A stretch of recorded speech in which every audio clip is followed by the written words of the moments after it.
Hello there, and welcome back to my painting channel. And today's video I am going to be painting a Snotling pump wagon. This particular pump wagon that you see in the frame here is all primed up and ready to be painted. I was hoping to make this a very simple paint job so that it would make it quite easy to follow. But the pump wagon is actually a little bit more complicated to paint than I was actually first expecting or hoping. So we'll paint through and we'll see how we go, and hopefully it'll make it easy for you guys to follow on. And pretty much I'm going to start with a few of the bits that are a little bit more difficult to get to. So we're starting with the harder to reach areas like the eyes. So I'm not being particularly careful here or anything like that. I'm just going to paint these bits on because we're going to fix any mistakes and anything a little bit later anyway. We're just pretty much trying to get the colour into those eyes. So I've started with a sun yellow from Vallejo. Once we've got the eyes done, then we're just going to go on to the little tabards and the little colours that the snotlings on the pump wagon are wearing. And for these we're going to use a heavy violet, because for the colours that I'm painting, the snotling team is actually a nice violet purple colour to separate them from some of the other teams that I've painted recently. Again, I'm not being too overly perfect with this. It doesn't have to be perfect as long as we get the base colours on. We'll tidy up and fix anything a little bit later on anyway. So for this I'm just trying to fill the harder to reach areas, because if we paint the colour of the skin on the snotlings and then try to paint the tabards after, it might be a little bit more difficult and you might make a few mistakes. So we're trying to do the harder to reach parts first. Now once we've gotten down to doing the eyes and doing the colours, the harder to reach area, then I'm just going to paint the skin. So for the skin we're using a goblin green, which is a nice sort of, it's a little bit of a light green. For something like snotlings it's quite nice, because snotlings you'd normally expect to be quite a lighter shade of green. So goblin green tends to meet the requirements for this. It tends to make the little snotlings look quite vibrant and quite nicely coloured. As you see, I'm just trying to give you an example of the colour and painting across a few of them here. You can be a lot more you can take your time a lot more than me, and you can be a lot more careful than I am. I'm just trying to give you an idea. It's also quite difficult to paint these snotlings when they're in the pump wagon, so I know a few people that do actually paint these unassembled and then assemble them later, which might be a bit easier because there's some really hard to reach areas in this pump wagon. And also it's quite difficult to paint this on camera as well because of the shape of the miniature itself. So bear with me, because I'll paint in small areas and then I'll flick back and forth and things like that. So yeah, for the pump wagon itself though, for the wood, I'm going to use a base colour of Vallejo Flat Earth. And this is a good mid-tone brown. This isn't a really dark brown, it's not a light brown or anything like that, which means we can tone it down with a nice wash, a nice shade, and then bring it back up quite simply as well. So it's going to be quite easy, quite straightforward, but it should hopefully at the end look quite cool as well. So yeah, just put as much of this in a nice thin even layer as much as you can. Try to be as even with the layering as possible. Like I said, we're going to bring the colours back up a little bit later. You'll notice that with my paint it's quite it's already been thinned down, so you can see that it's moving into the recesses quite nicely, which is what I'm trying to do, trying to get this to cover all of the areas. Again, you don't have to be too careful with this particular layer, because some of the details and the other parts that we're going to do a little bit later anyway. And to try to make this as easy as possible, I've challenged myself with this particular paint job to only use one shade. Okay, so we're going to base the entire model with base colours, then just use one shade and build it back up from there with just the one shade. So we're going to see how that works, because that should be quite interesting. It should be quite easy as well to follow, so we'll see how this goes. So once I've put the flat earth, the base colour of the brown, to mix this up and give a little bit more of a character, I'm actually painting one of the stalks, one of the sticks, in a bone white from Vallejo as well, so that gives it a little bit more of a different colour and a different effect. So you're not just looking at a miniature that is brown all over, giving you something else to draw your eye in as well. So bone white I'm using on there, and I'm also using that for the underneath of the mushrooms, as you can see there. This particular one, again, I wanted to do something a little bit different because you see so many things painted silver, so much metallics painted silver and things like that. So I wanted to try and do something a little bit different, like a bronze or a brass or anything like that. So in the end I opted for the brass, and with this we're using a Vallejo brassy brass. Again, I've thinned this. Metallics, if they thin, they tend to take a couple of layers, so this one took me I think about 2 layers probably to get this to sit nicely on the miniature, which is great because more thin layers are better than one big thick blob layer, and then it's harder to work with. So try to keep your layers nice and thin and smooth. Doesn't matter if you've got to do them a couple of times, because it has a better overall finish anyway. So for this I'm trying to do all of the metallics in this brass. So starting with the wheel, these prongs between the 2 wooden parts, the barrel and the main body of the pump wagon, I've opted to make those metallic as well, because they look a little bit more manufactured than wood, so they don't look too natural like the wood and the barrel and all of these different things. With this being a brass and a brown miniature, when I use that single shade that I mentioned earlier, because you're going to try and just use one shade for this and try to get this to be as easy as possible. So with that single shade, I'm going to use like a sort of a mid-tone, dark tone brown. So this should tie the brass and the brown together quite nicely because they're quite similarly toned then. Be careful trying to do all of the brass on the miniature with this. Some of the bits around the barrel are particularly difficult, especially sort of the symbol on the front. But if you take your time, you can fix any mistakes and things like that anyway. And then I'm just going to paint off a little bit of the leather bits here, so the handle of the pan and his little pouch and things like that. I'm using dark rust for this one. This is kind of like a dryad bark, very dark brown, so it's a good base colour, it's a good base tone. Also going to base again using just a Vallejo red, so this is a nice mid-tone red. Use this as a straightforward base because again, once we put our shade on there, we'll build that colour back up. Now I've done all of the mushrooms this colour. You can use all different colours for your mushrooms if you want. I've opted for red on the mushrooms because the clothes that the snotlings are wearing is purple violet, and normally I'd mix my mushrooms to be some red, some purple. But because the snotlings are wearing purple, I didn't want to mix the mushrooms in with the snotlings, so I just opted to do all as one colour red so that they stand out a bit more. I mean, the choice is yours. You can make them whichever colour you want. You can paint mushrooms however different, many colours you want. There's so many different variations of mushrooms in the world that you can literally just go crazy with mushrooms. You can do as much as you like. So just going on to the stone then, so this big sort of counterweight on the back. Just going to use a blue-grey pale on this, which is it's a grey-blue colour. It's a grey colour, but it does have a slight blue tint to it, as it says on the tub. It dries a little bit different to what you'd expect, because when you paint it looks grey, when it dries it looks slightly blue. It's got a really cool little tint to it, so that's a good one as a base colour, because as we build up then it highlights nicely as well. And for the rope I'm using yellow. I thought about using like a khaki colour so that it wouldn't be so bright and so vibrant, but then the more I thought about it, with these little snotlings, the whole idea is vibrancy, more colour, brighter. So because we've got the reds, the purples, the greens, I opted to paint the ropes in a yellow. So we're using the sun yellow, which is the same colour that I use for the eyes. If you're interested in following the paint guide or following the same colours and getting the same sort of effect that I've done. And then I'm just painting the rope all around the counterweight as well. This is a little bit touchy, I'll be honest with you. This one is a little bit difficult to get into some of the bits.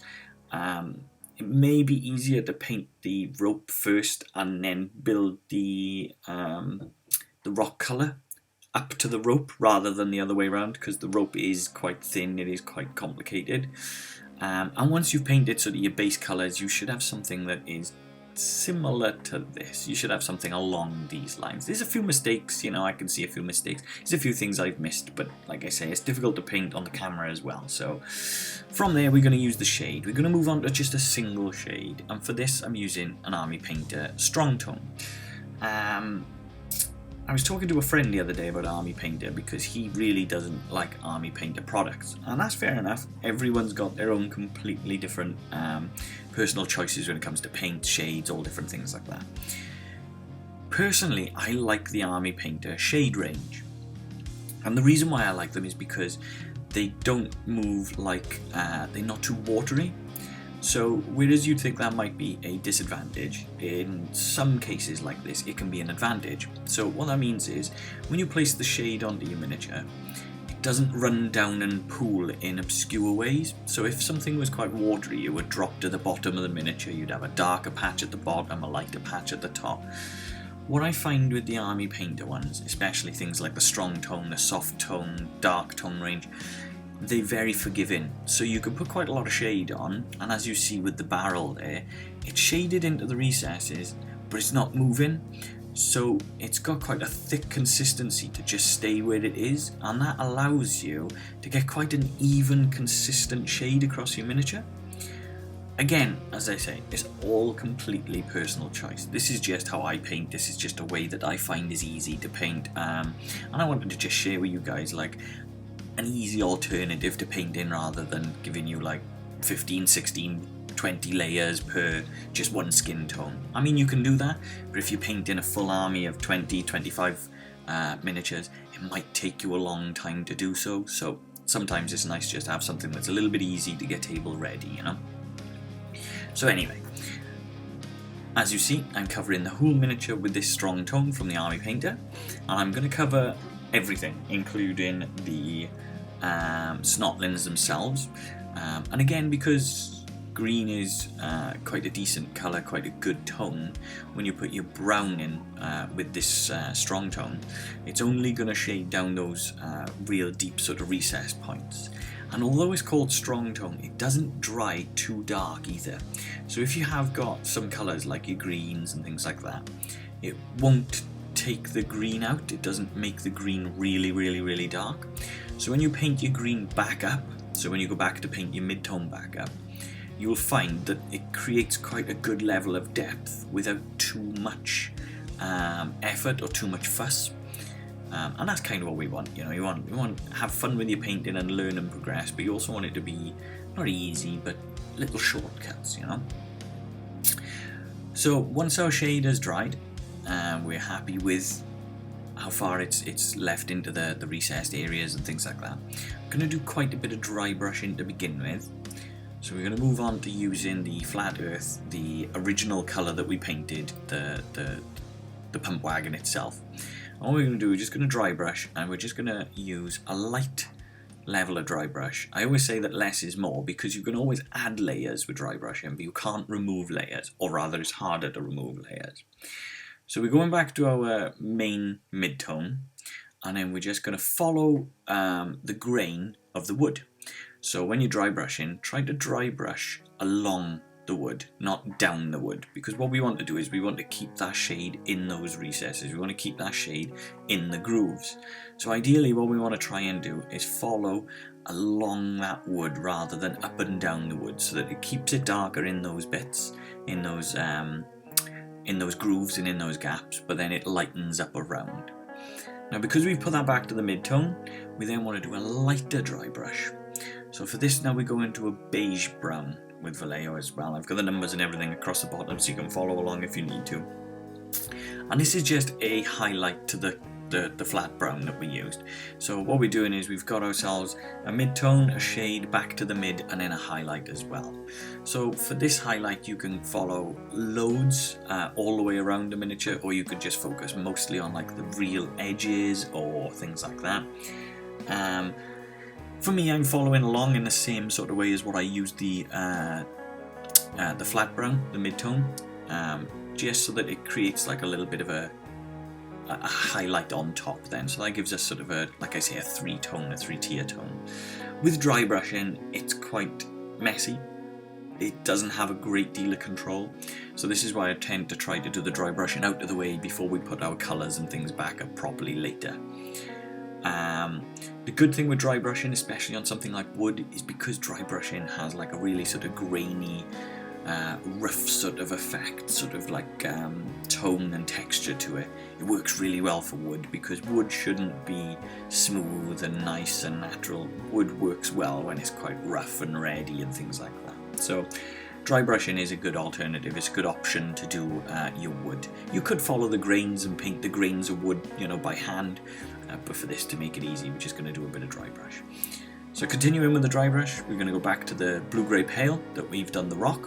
And again, because that's quite rough, rocks are quite rough, they're quite nasty, they're quite broken and aggressive, you know, it's not a smooth surface. Dry brushing is going to look lovely on there. And once we've done the pale grey blue, we're going to move up with a highlight just on the extreme edges of a sky grey. So this is a very light grey colour. It's not quite white, it's not quite grey, it's somewhere in between. And that's going to make that stand out and pop, because again we've got our mid, shade, back to mid, then highlight again. So that's giving you sort of a little bit of contrast between the light and dark. Brassy brass, again we're just going to dry brush back across the brass. This is going to give it sort of a tarnished, sort of battered, a little bit of an old sort of look to it, because again we don't want it to be smooth, we want it to have a really sort of good beaten up sort of texture. We want it to look like it's been used and it's not brand new, which is great. And to get a highlight for the brassy brass, now highlighting metallics can be slightly awkward on times. So for the brass, what we're going to do, for the way that I've worked this, I've put a small amount of gold colour into the brass. So what this is doing is we dry brushing gold and brass in a small mix. It's personal choice how bright you want the gold to be or how dark you want the gold to be, but again, because this is going to be sort of like a battered, broken sort of effect, what you're getting is you're just getting these little flecks of gold that are creating like a highlight, so just it catches the light in a slightly different way to the brass, so it kind of creates like a nice sort of lighter effect then. So it's highlighting, but it's not quite highlighting, you're just pretty much giving it more tone. Yeah, so once, like, be careful with the very front here, you know, when you're doing the symbols and things like that, it's easy to get your dry brush colour onto the wood, so you can fix that up as you go, you know, take your time to fix those parts. And just to add a little bit more depth and a little bit more of an idea that the brass is a little bit beaten and worn, we're just going to add some extremes, so very, very, very edge sort of highlight of like a silver. But you don't want a really bright silver, you want like a mid colour silver. So for me, I'm using a gunmetal. If you're a Citadel user, you could use something like lead belcher. Would also be very good for this type of this type of painting, because it's quite a dark, grimy, sort of aggressive silver, as opposed to making it really, really bright. And there you go. See, just creating this warm, tarnished effect. You can see it a bit better across the wheel here. There you go, just trying to hit the very edge, the very extreme edges. Again, be very careful on the barrel. The barrel's probably the most difficult part when doing these bits. And one more dry brush, I think, just around the branch. So whereas I was saying we're trying to create a little bit of depth and not have the whole pump wagon brown, what we're going to try and do here is we're just going to try and dry brush and pick up a little bit more of a highlight onto this white. So we're using that bone white again, so it's not quite white, it's more of a creamy mixture, which is really good for this because it's a highlight but it's not white. If you've watched any of my other videos, you'll know that I'm not a big fan of painting directly white because it can be too bright and then it becomes difficult to work on later, whereas if you paint something in a creamy effect, you can always add white highlights then at a later stage. So gives you more option by painting more creams and things like that. So for the third stage then, so the final stage being as we've done the dry brushing and things like that, we're going to go on and do sort of the highlights and bring the colours and the textures back up without now dry brushing, because we've done the dry brushing on all the rough parts. Now we want all the smooth bits like the skin and everything to be nice and smooth and well painted. So for this we're going back to the heavy violet, which is a colour that we use to do the cloth, the hats and all things like that. And we're just going to paint this in, but we're just going to leave the shade in the sort of deeper, darker recessed points and things like that. So on the little tabards here, as you can see, just going to paint in, but we're going to leave the shade sit into like these little cracks and these little dents and things, so that creates the depth then. So I wouldn't advise sort of dry brushing the whole miniature, because when you come to dry brushing, like I said, it's quite messy and things like that. So if you dry brush the tabards, you wouldn't get the same level of tone or depth as if you hand paint it. But also when you hand paint, you get this really cool sort of like character out of your miniatures by hand painting, because everyone paints in a slightly different way. So yeah, hand painting will give your characters and your miniature a little bit more character and things like that. So that heavy violet, just to give you an idea as to how I mix and how I get to some of the colours, I've put a little bit of bone white in with the heavy violet here. As you see, I'm just mixing this around. Don't worry too much about my brush. This is my mixing brush, so my brush, it doesn't matter if my brush gets beaten up or battered in this, because this is my mixing brush. So normally I'll use one brush to mix and another one to paint, so that I don't damage my painting brush. So yeah, as you see, that's a little bit of bone white and a little bit of heavy violet mixed together to create a lighter tone to then paint the edges. So as you see, I've picked a much finer brush here, a much thinner brush, and we're just going to pick up the highlights and just hit the extreme edges with this mixture that we've just made, just so that this then creates the dark, the mid and the highlight, like I was talking about earlier on the pump wagon itself. You want to just be a little bit careful with this. Again, this is very difficult to paint while trying to show you on the camera. It's quite a complicated miniature to paint, or it's a more complicated miniature to paint than I was expecting, actually. I thought this could have been a much simpler sort of paint job. But painting late at night with very little light on a camera, to give you guys an idea and to try to talk you through, actually became a little bit more of a challenge than I was first expecting. I would normally spend a little bit more time on really showing you sort of some of the tones and details and things like that, so apologies on this particular one. So once we've done the purple and we've got the little purple highlight, then we're going to do the same with the green. So we're going to put our base tone back, and as you see, we're just going to paint this green across and around, just going to avoid any areas where that shade is sat in the muscle and in the body tone and things like that. So as you see, I'm just picking up the nose, shoulders, the muscles, the bellies, all these different bits where the skin is, but where the shade isn't or hasn't sort of sat then. So showing you just here on the stomach, on his little belly, and we're going to paint around his stomach, but without going up into those cracks just up there. So you see how we've just got his stomach muscle, then his leg muscles, and all these different things. And bit by bit, this will take a couple of layers to get into the colour just how much you want. I mean, this took me about 2 layers in the end, I think, to get to the tone that I was hoping for, to get to the colour that I was looking for. Just trying to be as careful as possible on his feet and on his toes and things like that. Again, as you see, just painting the nose, across the eyebrows and the head. This is where you can fix all of those little mistakes then, so things like the eyes, where the eyes still haven't been fully fixed yet, now I can fix them up with this by building sort of like some eyelids and things like that with the green.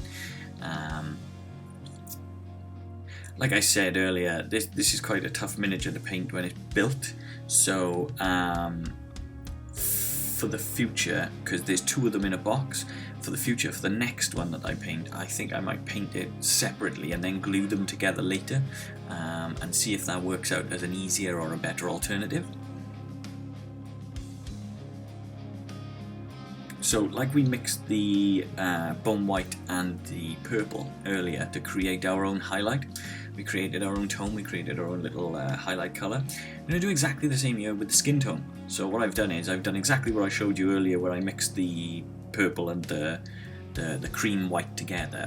But this time I'm using the goblin green and the bone white, and I've just mixed my own very, very lighter shade highlight. And of course I've thinned this down so that it's not going to take over the miniature. So this is going to dry into like a nice tone then, so this is going to dry smoother on your miniature, because if you don't thin and you just put blobs of paint on, then it's not going to dry smooth. So what you end up with is quite a stark contrast in your colours, as opposed to having a nice transition and a nice smooth sort of mixture, which is kind of what we're looking for. Like I say, just with these bits now, you can really take your time and you can really play about and get like some amazing sort of highlights, tones, colours for your snotlings, and that's going to make your snotlings stand out so much on top of this pump wagon as well. Something else to remember is it's easy to forget just how small these snotling miniatures are. So here in the camera they actually look quite big, but painting wise they're very, very small. They're probably about half the size of a normal miniature, maybe a little bit smaller. They're very, very, very small, so they do take quite a bit of patience, and they do take quite a little bit of work to just get your paintbrush into some of those areas.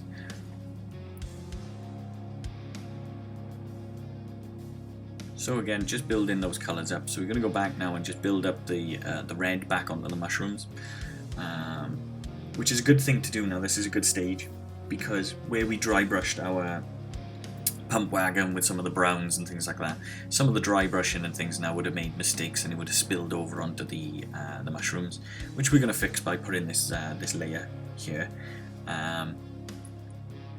So yeah, this is the area where you get to fix those mistakes and just paint the colour back in and things like that.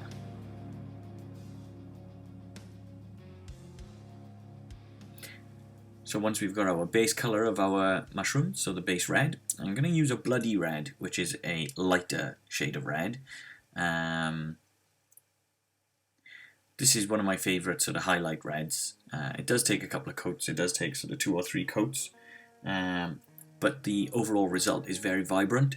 So once it's dried, it does have a really nice sort of like effect. It does pop on your miniatures, does make them stand out. The red does really look fantastic. So this is a good one for that sort of thing. Another good one for this type of highlighting, if you're a Citadel user, is a Wild Rider red. That has a similar sort of colour to this. It's quite a nice vibrant red. It pops on your miniature. It really makes your red stand out when you highlight with it, because it tones nicely into the base colour. It dries nicely into the base, but it just has that pop. It just makes it look so nice.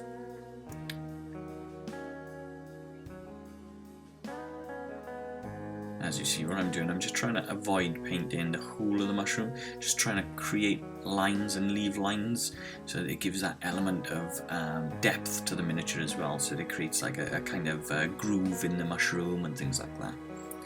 And the same with the underneath. You're going to use the bone white and just build that back up. And again, as you see, I'm trying to leave that groove, trying to leave a bit more depth. This stage can be difficult. The bone white is quite difficult to get into some of the areas of the miniature.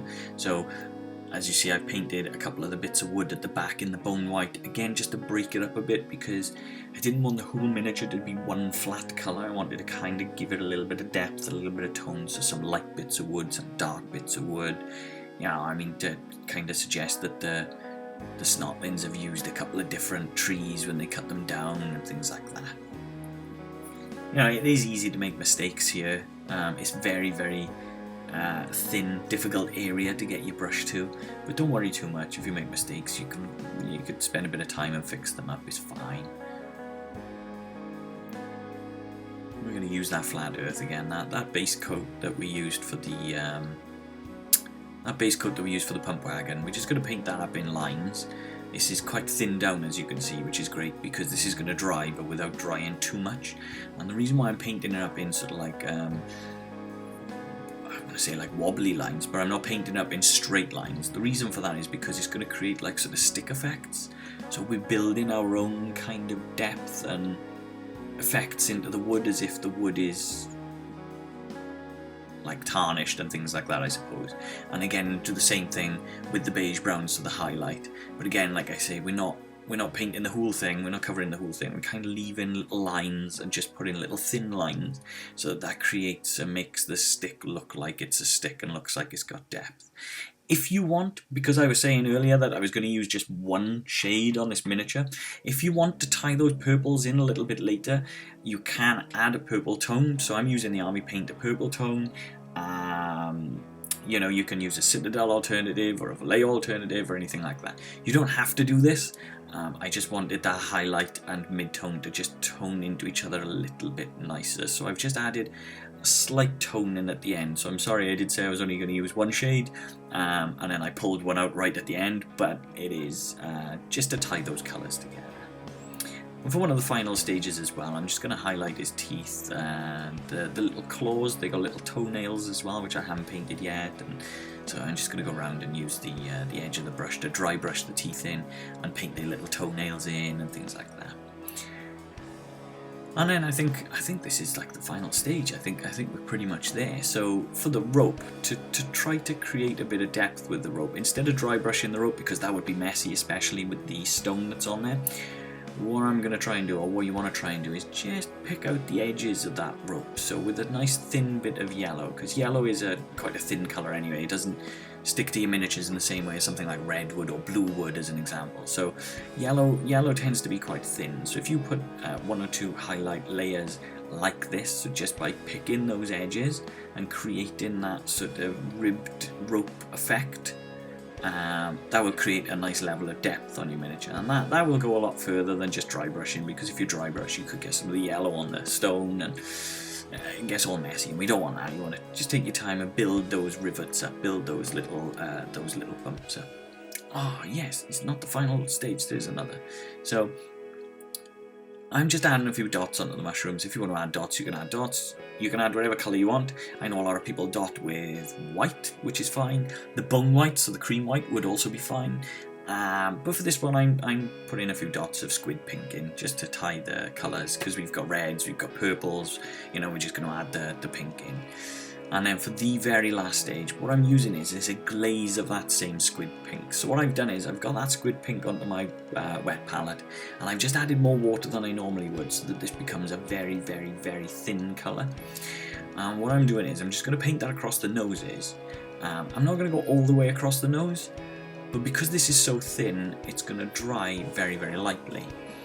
And what you want to do is you want to go just up the nose for the first layer, so that creates the base of where the pink is going to be. And then with the second layer, only go halfway up the nose. So what you kind of get is the colour then becomes pinker the further down towards the tip of the nose that you get. So the first layer, you go further up the nose, second layer, less up the nose, and then if you want to do a third layer or a fourth layer, just to get it more vibrant and stand out a lot more. So as you see, there's the first layer there, nice and thin, just across the nose, across the ridge. And then this will be the second layer.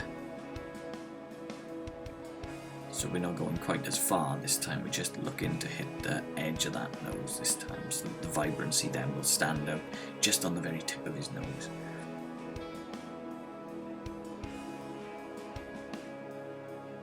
And there you have it, that should be it.